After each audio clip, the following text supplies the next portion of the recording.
कभी कभी लाइफ में हमारे सामने ऐसी सिचुएशंस खड़ी हो जाती है जिनसे लड़ना मुश्किल होता चला जाता है। हालात हमारे कुछ ऐसे हो जाते हैं मानो सब कुछ खत्म हो गया हो। दूर दूर तक सिर्फ अंधेरा ही अंधेरा दिखाई देता है। कुछ समझ नहीं आता कि ऐसी सिचुएशंस में करें तो करें क्या। और कई बार तो ऐसी सिचुएशंस में क्विट करने का मन करता है। हालात चाहे तुम्हारे कैसे भी क्यों ना हो, एक बात तो तय है कि ये वक्त अभी गुजर जाएगा। चाहे अच्छा वक्त हो या फिर बुरा वक्त, गुजर जाएगा। लेकिन एक बात हमेशा याद रखना कि ज़िंदगी में कुछ भी कर गुजरने की अपॉर्चुनिटीज़ सिर्फ इसी वक्त में मिलती है, अगर उस सिचुएशन में क्विट ना किया जाए तो। क्योंकि विनर्स जो होते हैं वो कभी भी क्विट नहीं करते, और जो क्विट करते हैं वो कभी भी विनर्स नहीं बनते। आप क्या चाहते हैं, एक एवरेज लाइफ या फिर एक स्टैंडर्ड लाइफ? जब आप सड़क पर निकलो तो लोग आपको इग्नोर करें, या फिर जब आप सड़क पर निकलो तो हर इंसान की नज़र आप पर हो? क्या चाहते हैं आप? लोग आपसे ये कहें कि इंसान कुछ नहीं कर सकता, या फिर ये कहें कि ये बंदा कुछ ना कुछ करके दिखाएगा, ये बंदा कुछ चेंजेस ला के दिखाएगा। लेकिन कैसे करेगा? क्विट करके। मर जाना, लेकिन क्विट मत करना। चाहे परिस्थिति कितनी भी विपरीत क्यों ना हो, कभी भी क्विट मत करना। आपका समय आज बुरा है, कल और बुरा होगा, लेकिन परसों आपकी जीत होगी। लेकिन सिर्फ शर्त इतनी सी है कि आप उस सिचुएशन में टिके रहो और क्विट ना करो। ये प्रकृति चाहती है कि हम इन परिस्थितियों से लड़ें, संघर्ष करें, ताकि हम और मजबूत बन सके। क्योंकि ये परिस्थितियाँ आती है हमें मजबूत बनाने के लिए, ना कि हमें कमज़ोर बनाने के लिए। ये प्रकृति चाहती है कि आप और कामयाब बने, इसलिए आपके साथ कुछ न कुछ बुरा होता रहता है। और ना सिर्फ आपके साथ, बल्कि इस दुनिया में मौजूद हर इंसान के साथ हर समय कुछ न कुछ बुरा होता रहता है। ये प्रकृति का नियम है, हम इसमें कुछ नहीं कर सकते। हमारा क्या कर्तव्य है? हमें सिर्फ इतना सा करना है कि टिके रहना है, चाहे परिस्थिति कैसी भी हो।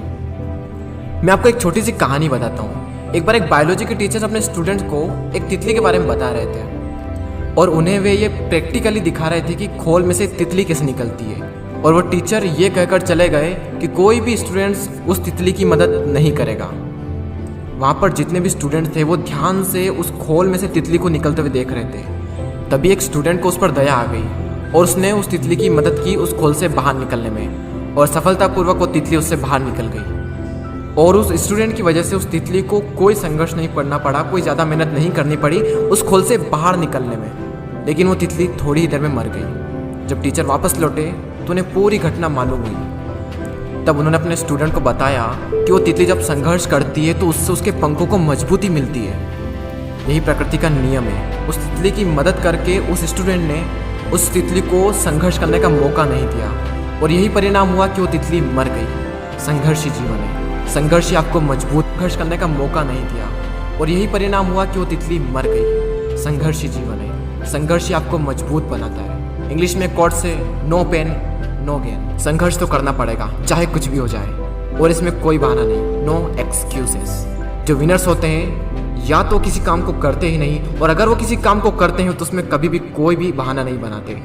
और जो लूजर्स होते हैं वो किसी भी काम को करेंगे तो हर किसी में बहाना बना देंगे। अगर वो चाहें तो बहाना बनाने पर पूरी एक बुक लिख सकते हैं। मेरी तो किस्मत ही खराब है, मेरे साथ ही ऐसा क्यों होता है, मेरी एज बहुत कम है, मेरी हाइट बहुत कम है, मैं काला हूँ, मैं सुंदर नहीं हूँ, लोग मुझे पसंद नहीं करते, मैं ज़्यादा पढ़ा लिखा नहीं हूँ, मेरे पास टाइम नहीं है, मेरी आवाज़ अच्छी नहीं है, मेरे पास ये नहीं है, मेरे पास वो नहीं है, काश ऐसा होता, काश वैसा होता। देखो, जो जैसा है वो वैसा है। ना तो आज तक कुछ बदला है और ना ही कभी कुछ बदलने वाला है, तब तक जब तक कि आप अपने आप को नहीं बदल लेते।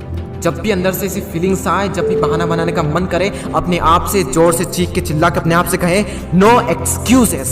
कोई बहाना नहीं। जहाँ पर भी आप काम करते हैं, जहाँ पर भी आप पढ़ाई करते हैं, जो भी आपका वर्क प्लेस है, वहाँ पर कागज पर लिखकर चिपका दें नो एक्सक्यूजेस। कोई बहाना नहीं। मैंने भी अपने वर्क प्लेस पर ये लिख रखा है नो एक्सक्यूजेस, और आज से आप भी कसम खा लें कि कभी भी जिंदगी में बहाना नहीं बनाएंगे।